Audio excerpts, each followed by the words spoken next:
28 avril 1881.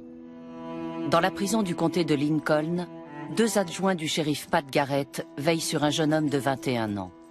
Son nom, Henry McCarthy, alias Billy the Kid. Dans quelques jours, il doit être pendu pour meurtre. La grâce promise par le gouverneur du Nouveau-Mexique n'est jamais arrivée.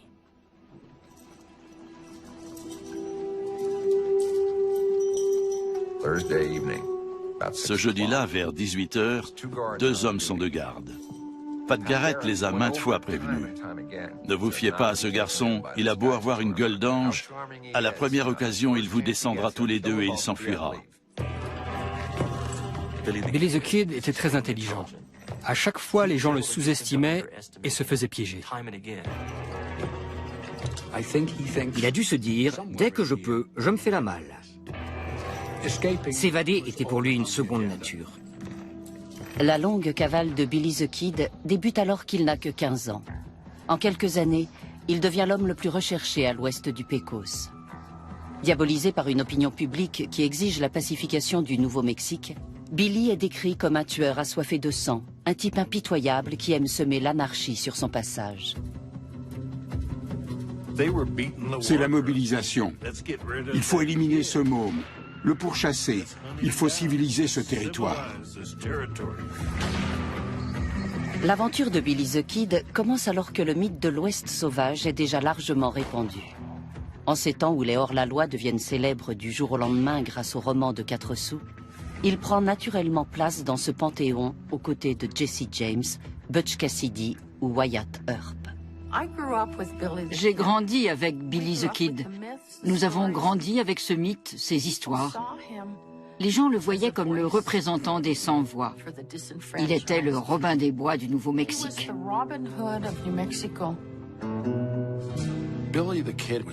Billy the Kid était un rebelle, un hors-la-loi.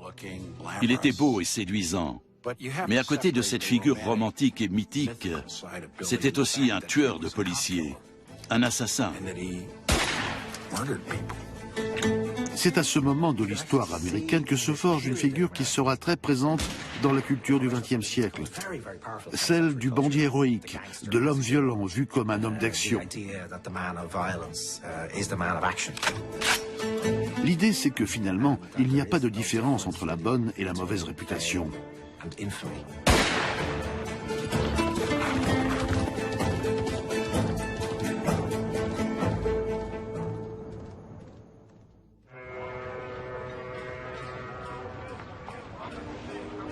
Le jeune homme qui incarnera un jour l'esprit de liberté et de rébellion de l'Ouest commence sa vie dans les quartiers pauvres de New York.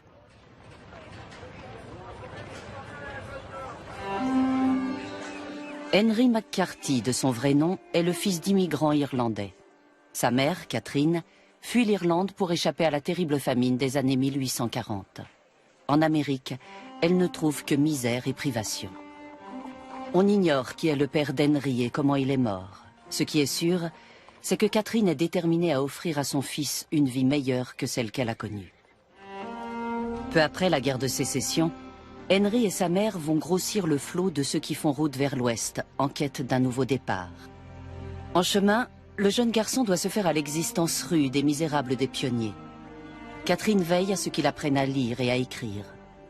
Pour passer le temps pendant leur voyage à travers les vastes étendues américaines, mère et fils chantent ensemble des mélodies du répertoire irlandais.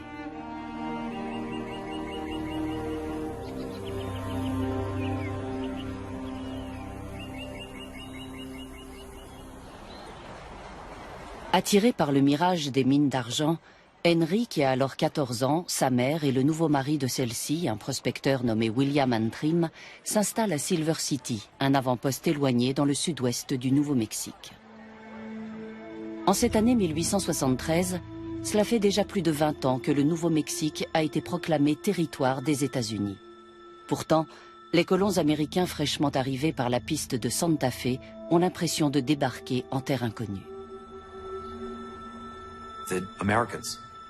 Dans leur récit, les Américains se montrent très condescendants et hautains à l'égard des habitants du Nouveau-Mexique et de leur culture.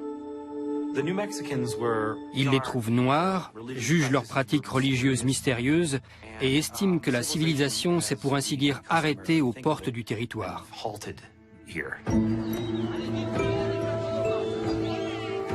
Sur les places animées de la capitale du territoire, on marchande le bétail en espagnol, en français et en navarro. Les Indiens Pueblos vivent dans des habitations troglodytes creusées dans les mesas. Et les Apaches Mescaleros écument les campagnes alentours.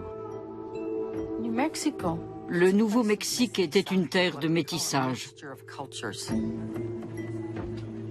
On y trouvait un mélange de cultures mexicaines et latino, anglo-américaines et indiennes. C'était un territoire incroyable, sauvage, très violent et très beau.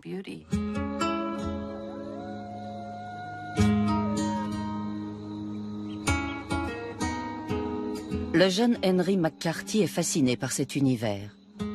Il adopte rapidement la culture locale. Sa silhouette devient familière aux habitants de Chihuahua Hill, dans le quartier hispanique de Silver City. En quelques mois, il parle espagnol couramment. Il se met à porter des sombreros et des mocassins perlés et passe ses nuits à apprendre le fandango mexicain.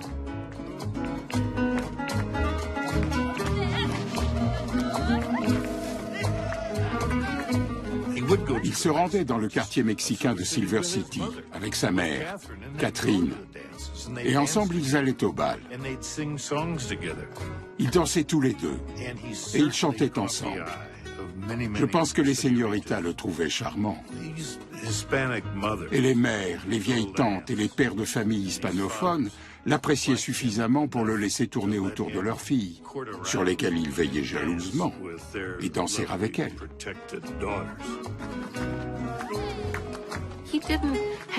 Il ne mettait aucune distance entre ces gens-là et lui. Il a adopté notre culture, notre peuple. C'était quelqu'un de très respectueux, de très correct. Il respectait les convenances auxquelles nous tenons beaucoup, un peu à la mexicaine.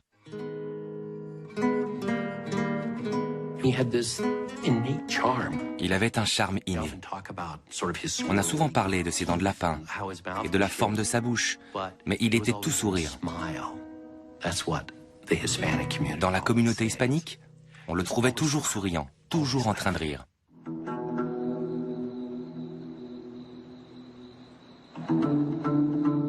Henry a 15 ans lorsque l'état de sa mère, atteinte de tuberculose, s'aggrave. Elle, qui espérait que l'air sec de la région l'aiderait à venir à bout de sa maladie, ne parvient plus à lutter contre la phtisie galopante qui la ronge. Elle meurt à Silver City en 1874.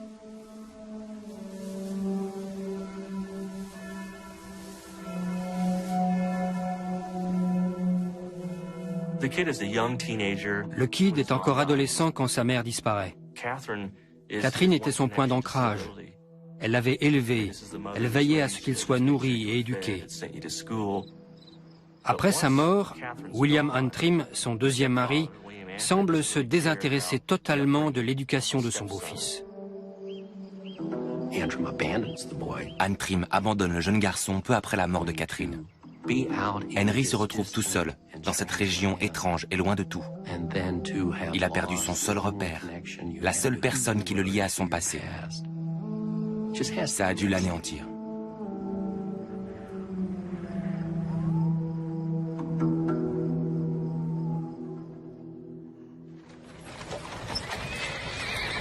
Orphelin dans une ville minière toujours en mutation, où la vie est dure, Henry ne tarde pas à s'attirer des ennuis.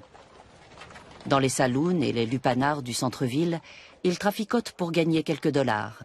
La nuit, il se réfugie dans les pensions du coin, où il retrouve souvent les mêmes compagnons. Parmi eux, un petit malfrat roublard, Sombrero Jack.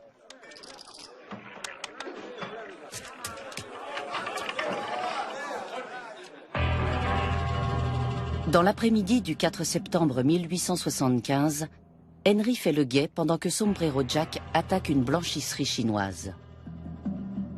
Lorsqu'une partie du butin et un revolver chargé sont découverts dans sa chambre, le jeune garçon est arrêté. Seul dans sa cellule exiguë, Henry entend à travers la petite fenêtre à barreaux le tumulte du centre-ville de Silver City. Il sait que le juge itinérant peut mettre 3 mois avant d'arriver dans ce coin du Nouveau-Mexique. Une éternité pour l'adolescent.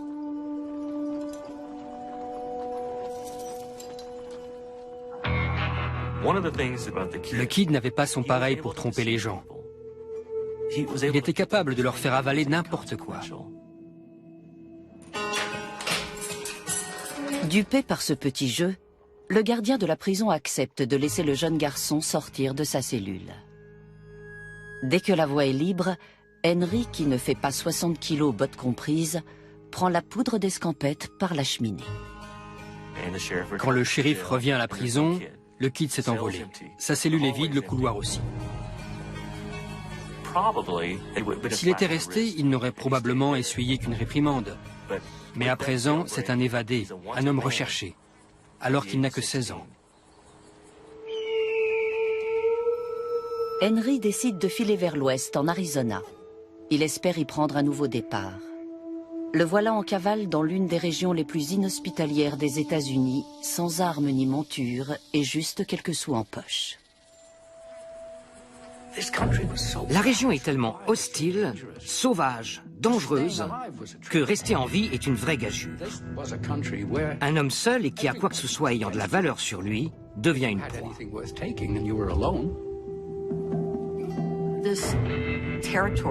Ce territoire ne convient qu'à ceux qui peuvent résister à une nature âpre, au désert. Il faut être un individu hors du commun pour survivre dans cet environnement.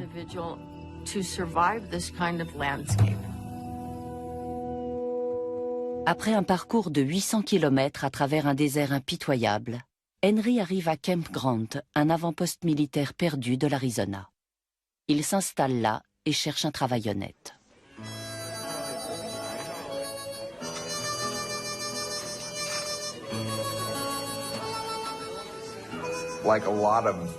Comme beaucoup de mômes à cette époque, il voulait être cow-boy. Il y avait tout un mythe et une aura qui entouraient les cow-boys. C'est toujours le cas d'ailleurs. Il ne devait pas être très doué parce qu'au bout du compte, ce qu'il a trouvé de mieux, c'est un boulot de cuisinier. On le trouvait trop petit et trop chétif pour travailler avec les cow-boys. Une fois encore, Henry doit traficoter pour gagner sa vie.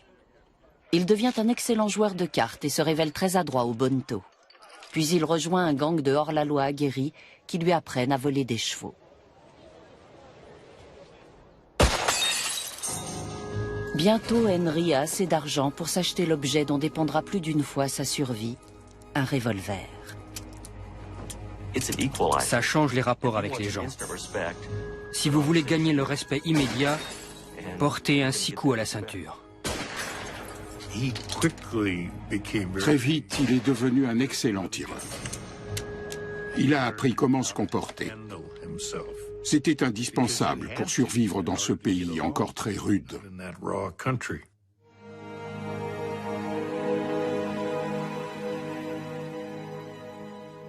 Dans l'année qui suit son évasion de la prison de Silver City, Henry commence à se faire un nom parmi les hors-la-loi. Il a adopté le port d'une large bague de joueur de poker et arbore autour du cou des foulards aux couleurs vives. Il passe ses nuits dans les saloons. Ses camarades sont loin d'être des anges.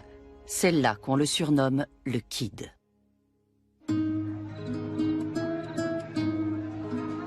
Dans la soirée du 17 août 1877, le jeune homme croise la route d'un voyou de la région, Frank Cahill.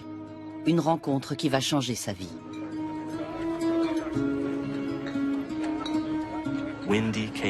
On le surnommait Windy Cahill. C'était un fanfaron et une brute. Il a trouvé drôle d'envoyer valser ce gosse, histoire d'amuser la galerie. Mais il a été trop loin. Il s'en est pris au Kid. La situation a dégénéré et il a fini par le plaquer au sol et le frapper de coups de poing. Le Kid s'est débattu pour attraper son revolver. Cahill n'a pas pu l'en empêcher.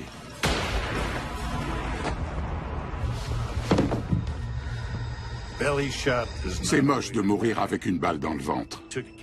Cahill a agonisé toute la nuit. Quand il est mort, le Kid n'était plus là.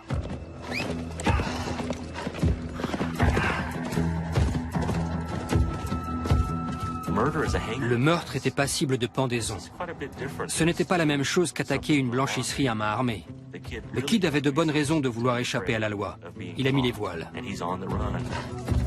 S'il était resté, on aurait peut-être évoqué la légitime défense, mais il a préféré ne pas prendre de risques. Le Kid a tué. Un geste brutal qui le propulse du statut de jeune orphelin au rang de desperado. Désormais, il ne peut compter que sur son intelligence, son arme et son cheval. Je pense que cette affaire a dû profondément marquer Billy. Il était encore jeune, très impressionnable, très vulnérable. Vous savez ce que c'est de tuer un homme? C'est ce qui a fait de Billy un hors-la-loi.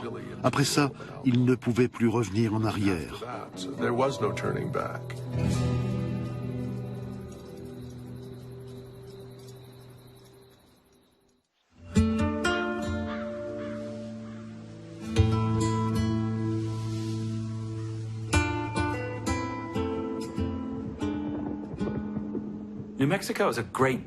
Le Nouveau-Mexique est l'endroit idéal pour un fugitif.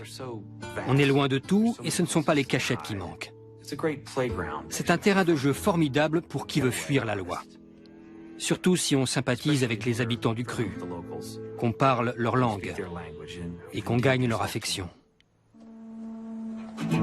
En 1877, le Kid franchit une nouvelle fois la frontière de l'Arizona sur le dos d'une jument grise volée. Cette fois, il rentre au Nouveau-Mexique. Il a changé de nom et se fait à présent appeler William Bonnet. Il traverse tranquillement le territoire, chasse pour manger quand il le peut, ou demande l'hospitalité des fermiers hispano-américains dont les ranchs parsèment la région depuis des générations. Mais un vent de changement souffle sur le Nouveau-Mexique. À la fin de la guerre de sécession, les hommes d'affaires américains sont arrivés en masse dans le territoire, attirés par les perspectives d'enrichissement qu'offrent ces vastes étendues. Les tenants de ce nouvel establishment blanc et anglo-saxon s'imposent rapidement comme les plus gros propriétaires terriens du Nouveau-Mexique. Bien souvent, ils disputent aux fermiers hispaniques des parcelles, appuyés par des banquiers sans scrupules ou des juges complaisants, et n'hésitent pas en dernier recours à faire parler la poudre. C'est incroyable tout ce que ces gens-là contrôlaient.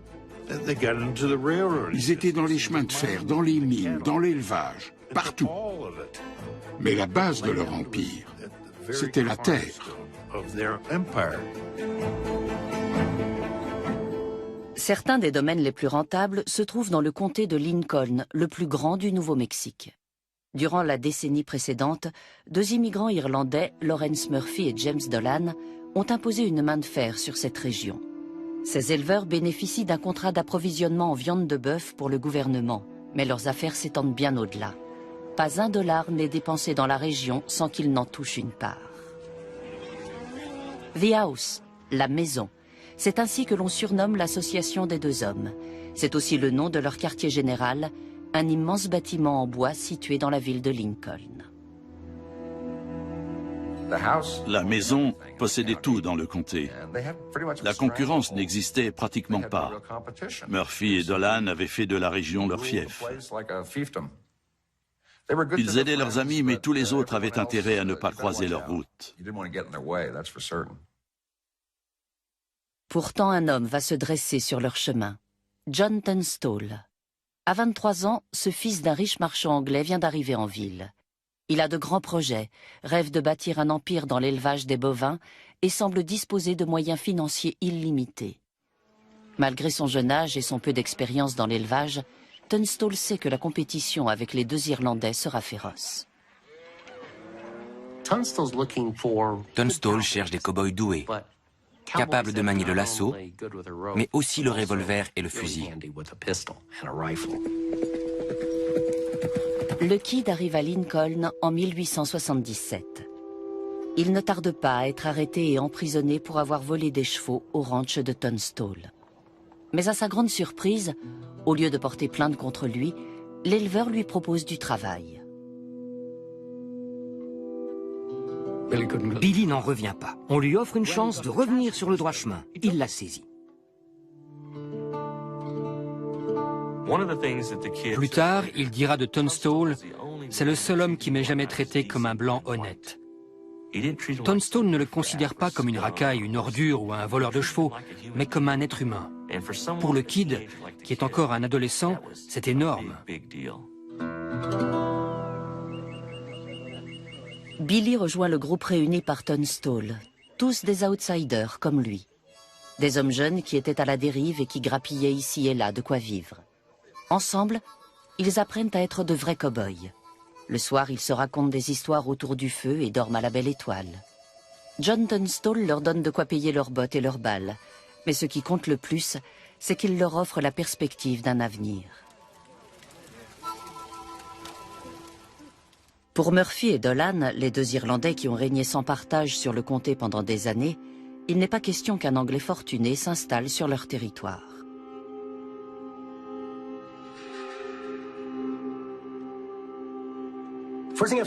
Il ne faut pas oublier que Murphy et Dolan ont grandi au fin fond de l'Irlande.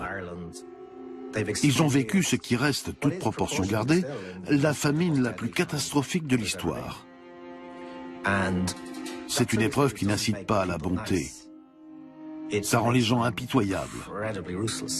Ça éveille en eux une sorte d'appétit, celui de tout faire pour ne plus revivre ça. Vous croyez vraiment qu'ils vont rester les bras croisés et laisser un Anglais les dépouiller? Un de ceux qui, comme ils disent, ont écrasé notre peuple et nous ont fait mordre la poussière. Ils croient qu'il lui suffit de nous prendre notre bien après tout ce qu'on a fait pour l'avoir. C'est une plaisanterie. Les patrons de la maison concoctent un plan pour se débarrasser une fois pour toutes de John Tunstall. Ils engagent le shérif William Brady et le chargent de mettre à exécution un faux jugement ordonnant la confiscation des chevaux et du bétail de leur rival. L'après-midi du 18 février 1878, John Tunstall se rend en ville à cheval pour contester l'ordre de saisie. En chemin, il croise les hommes du shérif. Lorsqu'il les voit, bien entendu, il va à leur rencontre pour leur parler. Dans sa tête, les représentants de l'ordre sont là pour le protéger. Ils ne lui ont laissé aucune chance. Ils l'ont abattu. C'était ça, la loi, dans le comté de Lincoln. L'un des adjoints a mis pied à terre, il s'est approché de Tunstall et lui a tiré une balle dans la tête. Après quoi, par pure méchanceté, ils ont abattu sa monture. Ils ont mis en scène les dépouilles, comme si l'homme et son cheval faisaient un somme ensemble. Ils ont placé le chapeau de Tunstall sous la tête de l'animal et mis son manteau plié sous sa tête à lui. Ça les a fait bien rire. Les hommes de Tunstall récupèrent son corps et l'enterrent sur ses terres. Après cet assassinat, le Kid ne se fait plus d'illusions sur la marche des choses au Nouveau-Mexique. Pour lui, au-delà de Murphy et de Dolan, c'est tout le système qui est corrompu. Il scelle un pacte avec Dick Brewer, Doc Scurlock et d'autres employés de John Tunstall. Ensemble, ils décident de former leur propre milice de cow-boys et se baptisent les Régulateurs. Ils font le serment de rendre leur propre justice. L'une des grandes qualités de Billy, c'était sa loyauté. Il était d'une loyauté sans faille. Il se montrait fidèle envers quiconque lui donnait l'occasion de l'être. Quand Tunstall a été tué, il n'avait qu'une idée en tête, le venger. Il était décidé à retrouver tous les responsables de cet assassinat. Il avait établi sa liste noire. William Brady, le shérif du comté de Lincoln, qui selon les régulateurs a ordonné le meurtre de Tunstall, est le premier dans le collimateur. Le 1er avril 1878, l'heure des comptes a sonné. On est à Lincoln. Le Kid est là avec quelques-uns des régulateurs. Le shérif Brady et quelques-uns de ses adjoints marchent dans la rue.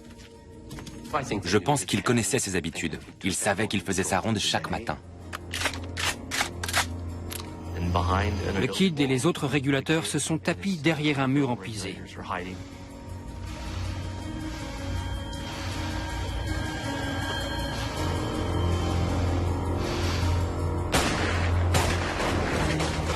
Le gang fait feu. Une douzaine de balles atteignent le shérif Brady qui s'écroule, tué sur le coup.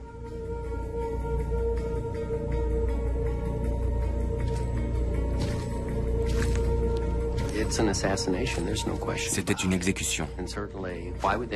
Pour eux, c'était tout ce que méritait cet homme, puisqu'il avait fait assassiner Tunstall. Brady était un assassin, même s'il portait un badge. Ils l'ont abattu comme un chien, parce qu'ils étaient en guerre. Pour eux, la seule façon d'avoir une justice digne de ce nom, c'était de tuer le représentant de l'ordre et d'instaurer leur propre loi.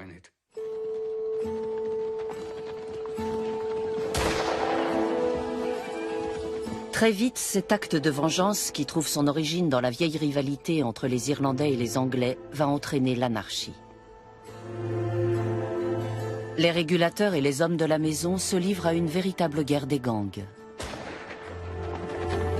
On ne compte plus les embuscades meurtrières en rase campagne, ni les batailles rangées en pleine ville.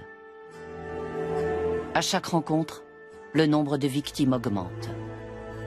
Au bout de quelques semaines d'échauffourées, la presse baptise ce conflit la guerre du comté de Lincoln. La guerre du comté de Lincoln est le dénouement explosif d'une hostilité qui couvait depuis 10 ans. À un moment, tout le monde a pris les armes en disant « finissons-en ». Ça a été une mêlée ouverte, se souvient un ancien régulateur. Tout le monde a été obligé de choisir son camp. Il y avait énormément de rancœur. Pas seulement entre les deux Irlandais et Tunstall qui étaient anglais. Il y en avait aussi entre les Mescaleros et les Hispano-Américains. Rien suffisait à échauffer les esprits. C'est pour ça qu'il y a eu tant de morts.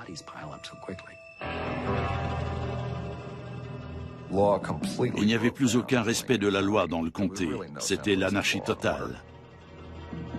Tous les enfants de salauds du coin voulaient tuer quelqu'un. Au milieu de cette violence incessante, le Kid voit tomber bon nombre de ses amis. Il devient l'un des chefs des régulateurs, tout simplement parce qu'il est encore en vie, et se forge en même temps une réputation de tireur redoutable.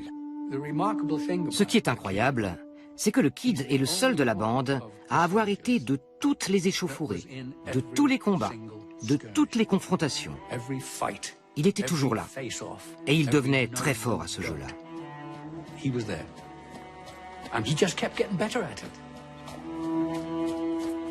Je crois qu'il s'est enlisé dans la logique de ce conflit. Il a fait ce qu'ont toujours fait les jeunes gens de son âge à travers l'histoire, se battre pour les morts. Il a continué parce que ses amis avaient été tués. C'est un combat très intense, très intime aussi. En fait, Billy ne sait pas où aller. Les gens qu'il connaissait, ceux qui auraient pu lui tendre la main, lui donner du travail ou l'aider à gravir l'échelle sociale, meurent les uns après les autres.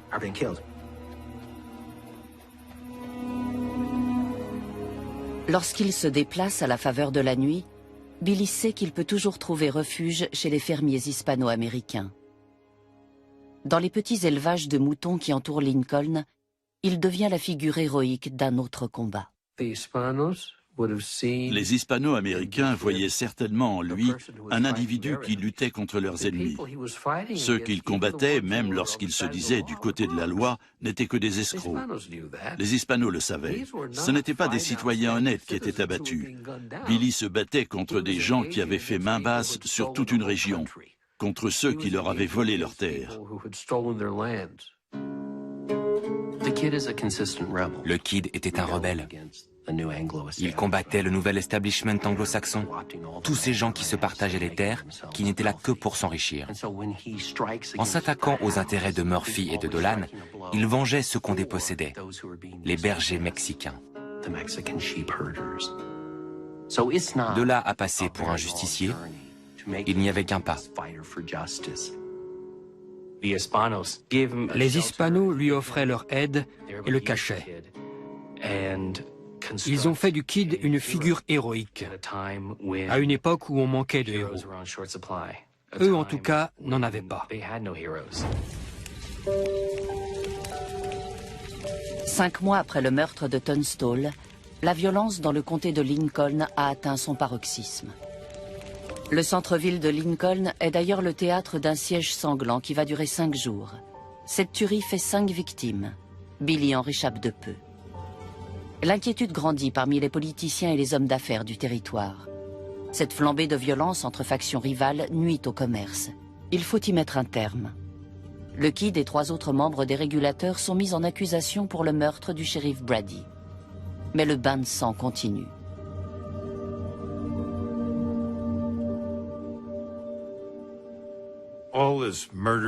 Naturellement, l'écho de tous ces crimes et de ce désordre est remonté à Washington. Et le gouvernement fédéral a décidé d'y mettre un terme. Le président américain Rutherford Hayes intervient personnellement. Il nomme un nouveau gouverneur à la tête du territoire, Lew Wallace, un ancien général d'armée. Wallace arrive à Lincoln avec la mission de restaurer l'ordre le plus rapidement possible. Dès son arrivée, il a commencé à recueillir les témoignages de chacun. Il voulait savoir qui avait tué qui et quand. Mais tout le monde avait peur de dire ce qu'il savait. Finalement, un témoin a accepté de parler. Billy pense que l'arrivée du nouveau gouverneur peut lui offrir l'opportunité de se blanchir. Il écrit à Lew Wallace et lui propose de témoigner contre les membres du clan irlandais en échange d'une amnistie totale. Il ne veut plus être en cavale. Il veut rentrer dans le droit chemin. On arrête les frais. Laissez-moi vivre ma vie. Après tout, je n'ai même pas 20 ans. Je ne veux pas mourir. Le gouverneur Wallace accepte le marché et le Kid comparaît devant un grand jury. En partie grâce à son témoignage, plus de 200 actes d'accusation sont rédigés, la plupart pour meurtre, à l'encontre de 50 personnes, dont James Dolan, l'un des chefs du clan de la maison. Mais lorsque vient l'heure d'accorder sa grâce au jeune hors-la-loi, Wallace est introuvable. Il est retourné dans sa résidence de Santa Fe, laissant le sort du Kid entre les mains des autorités du comté de Lincoln. À mon avis, Lew Wallace se fichait éperdument de Billy. Il voulait juste quitter le comté au plus vite, et c'est ce qu'il a fait. Une fois le gouverneur parti, le procureur du comté, un proche de Murphy et de Dolan, abandonne la plupart des charges retenues contre les membres de la maison. Mais le Kid et les régulateurs restent mis en accusation. Le jeune hors-la-loi quitte alors la ville avant d'être mis sous les verrous.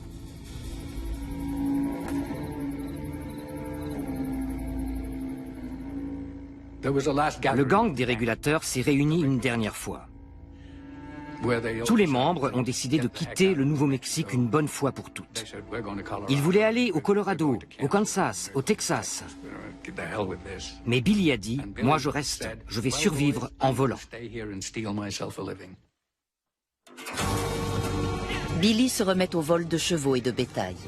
Très vite, il devient une plaie pour les grands éleveurs anglo-saxons de la région. Le Kid a toujours été un rebelle. Il ne s'est jamais démonté face aux hommes de la maison et il ne compte pas le faire maintenant. C'est une belle épine dans le pied des autorités du Nouveau-Mexique.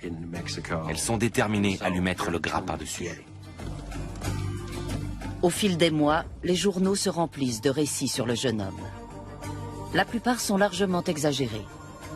Il est décrit comme un bandit assassin qui terrorise la campagne, un type prêt à tout, un fauteur de troubles à la tête d'un gang de criminels sans pitié. On lui fait porter le chapeau pour presque tous les crimes violents commis au Nouveau-Mexique.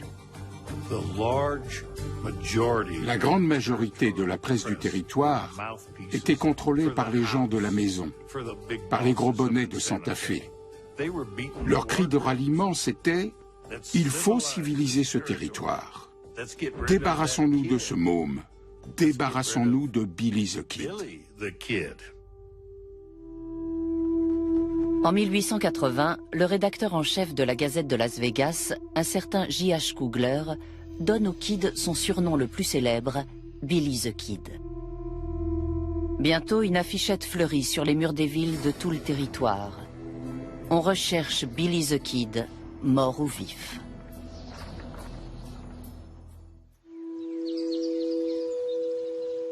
Au printemps 1880, un photographe itinérant arrive à Fort Sumner, au Nouveau-Mexique.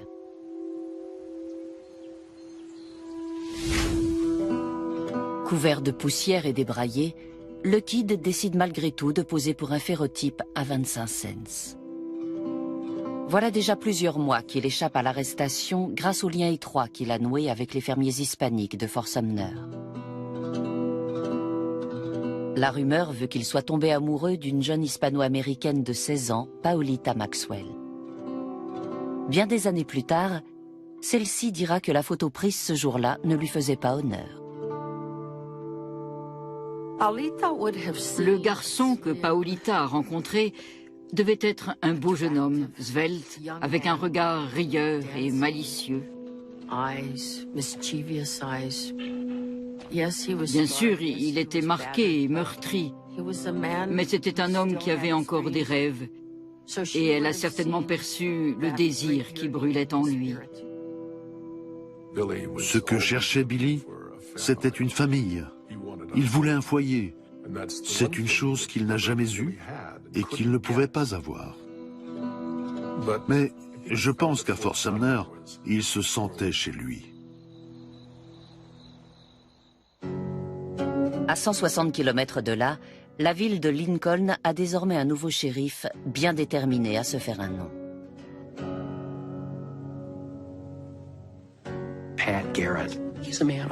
Pat Garrett est un homme ambitieux. Il est en quête de respectabilité. Il veut être un représentant de l'ordre aussi célèbre que Wild Bill Hickok. La capture du Kid peut lui servir. En décembre 1880, Pat Garrett réunit un groupe d'adjoints, dont quelques rudes cow-boys texans. Le groupe est surnommé la Panhandle Posse, du nom de la pointe supérieure du Texas. Les journaux relatent leurs moindres faits et gestes à un public pressé de voir Billy the Kid traîner devant un tribunal.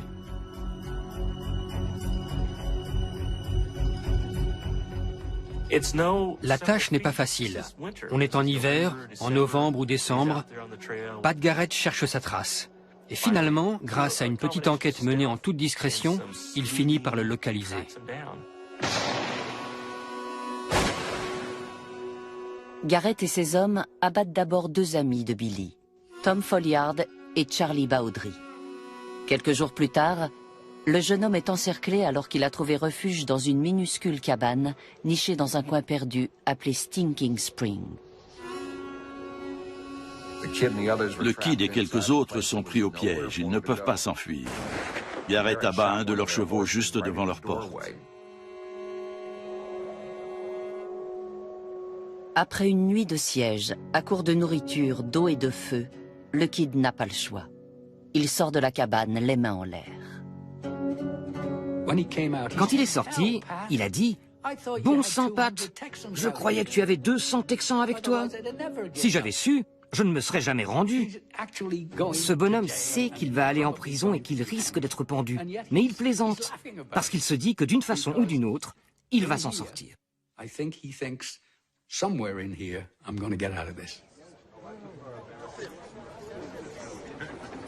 La nouvelle de sa capture se répand comme une traînée de poudre. Lorsque Garrett arrive à Las Vegas avec le jeune bandit enchaîné, il est accueilli en héros. La foule se presse le long des rues pour le voir et pour découvrir le hors-la-loi légendaire.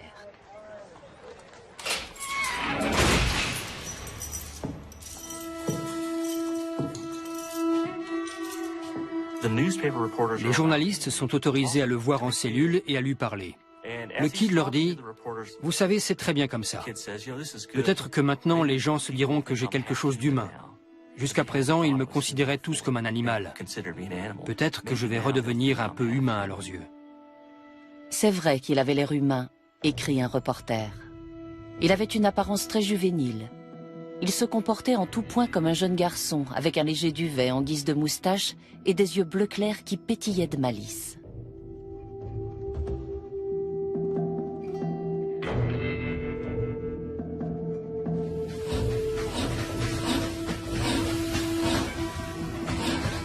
Billy est transféré à Santa Fe en train. C'est là qu'il sera jugé pour meurtre. Tandis que les wagons s'ébranlent, le Kid, sourire de défi aux lèvres, invite les journalistes à venir le voir en prison.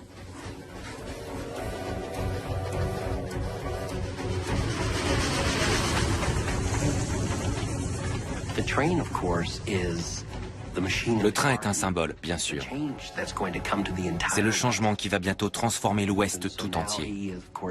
Et voilà que Billy est embarqué dans cette machine qui l'emporte à Santa Fe. Après ça, il sera enchaîné et exécuté.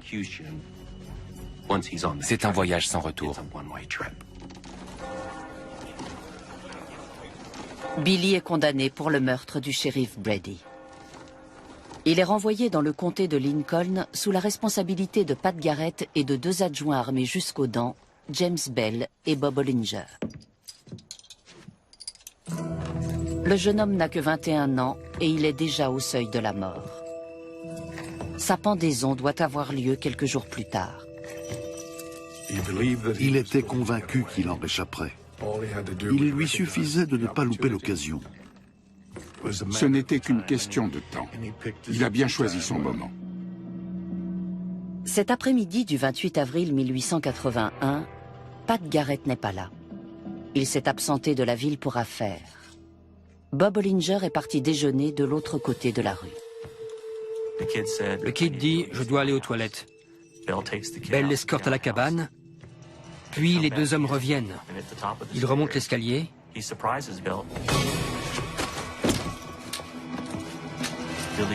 Et Billy s'empare de son arme. Bell panique. Il tente de s'enfuir. Et Billy le tue d'une seule balle. Puis il attrape le fusil de Bob Ollinger et court se poster à une fenêtre d'où il peut observer la rue. Il se doute qu'Ollinger a probablement entendu le coup de feu. Ollinger, je l'ai toujours imaginé dire en redressant la tête, « Vous avez entendu? C'est un coup de feu. » Je ne sais pas ce qu'il a pensé, mais il a sûrement dû ressentir une peur très intense, viscérale.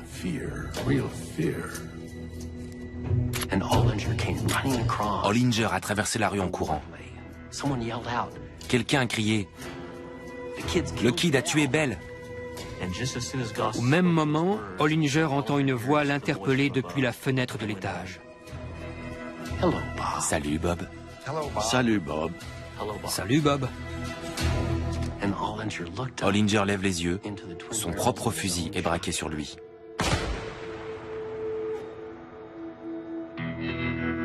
Il reçoit une décharge de chevrotine, 100 grammes de plomb. Il est mort avant de toucher le sol. C'est la surprise totale. Il était prisonnier, et voilà qu'en un éclair, il tue ses geôliers dans ce qui reste un vrai coup d'éclat.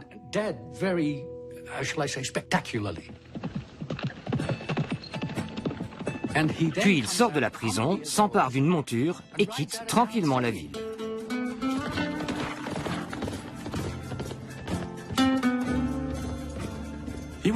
Il était très doué pour les évasions. C'était un maître dans l'art de fausser compagnie. Au moment où il s'enfuit de la prison à cheval, il entre dans la légende. Pile à ce moment-là.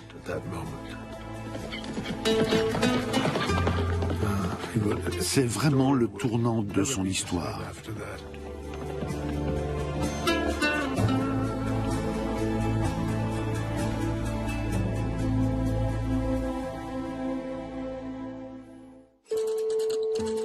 En moins d'une journée, la nouvelle fait les gros titres dans tout le pays. Le télégraphe électrique martèle sans relâche les détails de son évasion.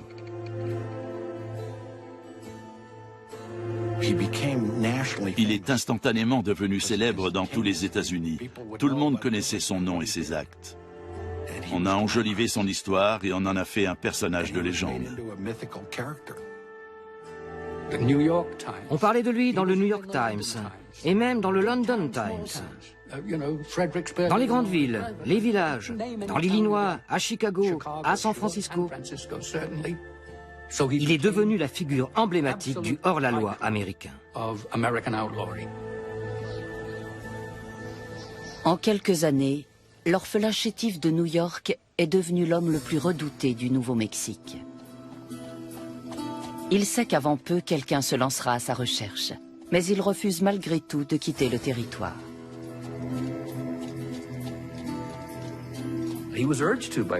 Ses amis le supplient de quitter le Nouveau-Mexique au plus vite. Il n'a pas cherché à le faire alors qu'il aurait pu. Pourquoi? La réponse tient en deux mots. Paolita Maxwell, l'amour de sa vie. Il ne voulait pas partir au Mexique. Ça aurait pourtant été une sage décision. Mais parfois, les jeunes gens manquent de sagesse. Parfois, c'est le cœur qui dicte sa loi. Et c'est sûrement ce qui est arrivé. Billy s'est évadé de la prison de Lincoln depuis 3 mois déjà. Certains se demandent si c'est la peur qui empêche Pat Garrett de partir à sa poursuite. Mais le shérif attend son heure. Il sait parfaitement où se terre le hors-la-loi. Pat Garrett recevait régulièrement des informations selon lesquelles le Kid était à Fort Sumner. Il s'est avéré que son informateur était Pete Maxwell, le grand frère de Paolita, qui voyait leur relation d'un mauvais œil. Finalement, Garrett décide de passer à l'action. Accompagné de 2 adjoints, le shérif part vers le nord, le long du Rio Pecos. Le groupe atteint Fort Sumner durant la nuit du 14 juillet 1881 et se rend directement chez les Maxwell. Garrett poste ses 2 hommes sur la terrasse devant la maison. Lui se faufile à l'intérieur par la porte arrière et va jusqu'à la chambre de Pete Maxwell. À ce moment-là, Billy s'approche de la terrasse en chaussettes. Billy est arrivé chez les Maxwell en pleine nuit, sans doute pour découper une pièce de viande sur une carcasse de bœuf suspendue sur la terrasse. Il monte les marches, et en apercevant 2 silhouettes accroupies, il demande en espagnol « Quién es? Quién es? Qui est là ?» Pas de réponse. Le Kid s'éloigne d'eux à reculons et se retrouve dans l'encadrement de la porte. Sa silhouette éclairée par la lune se découpe dans l'embrasure. Garrett est assis sur le lit avec Pete Maxwell. Celui-ci se penche et murmure « Hélas, c'est lui ».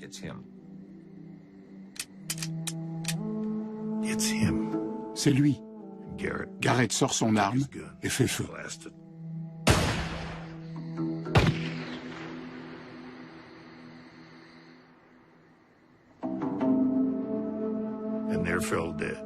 Billy the Kid s'écroule.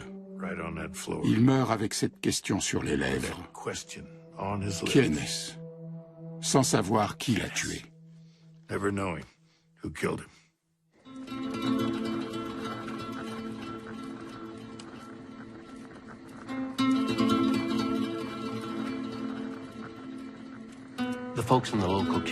Les habitants sont horrifiés par ce qui vient d'arriver. Les señoritas du village et Paolita Maxwell récupèrent le corps de Billy. Elle pratique une onction et prie toute la nuit auprès de sa dépouille. Elles aimaient le Kid. Les Hispano-Américains du Nouveau-Mexique le considéraient comme l'un des leurs. La nouvelle de sa mort se répand en un éclair. Les pasteurs sur leur chair, les enfants dans les cours d'école, tous parlent de la nuit où Billy the Kid a été abattu. Ma grand-mère maternelle me racontait qu'elle se rappelait du jour où ses frères étaient entrés en trombe dans sa maison, à Kansas City, dans le Missouri, en criant « Ils ont tué Billy the Kid, il y a 2 jours, au Nouveau-Mexique ». Elle se souvenait encore parfaitement de cette journée à la fin de sa vie. Comme beaucoup de gens, j'imagine.